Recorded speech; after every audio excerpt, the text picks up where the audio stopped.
চাইডৰ পৰা আমাৰ ঘৰৰ পৰা ওলাই এইফালে আহিল ইয়াত কি হৈছে এইটো ক'ব নোৱাৰো তেতিয়া ৰাতিপুৱাই মই খবৰ পাইছিলোঁ চাই আহিলোঁ মানে বাঘে খালে গৰু বাঘে এটা মাৰি দিলে গোহালিতে পৰি আছে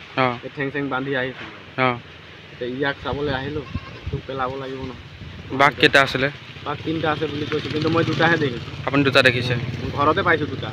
ঘৰখনতে কিমান সময় দিছে এইটো মোৰ ঘৰৰ ওচৰতে 8টা মান বাজিছে এইফালে আহোঁতে 8:30 মানত ঘটনা হ'ল 8:30 9টা মান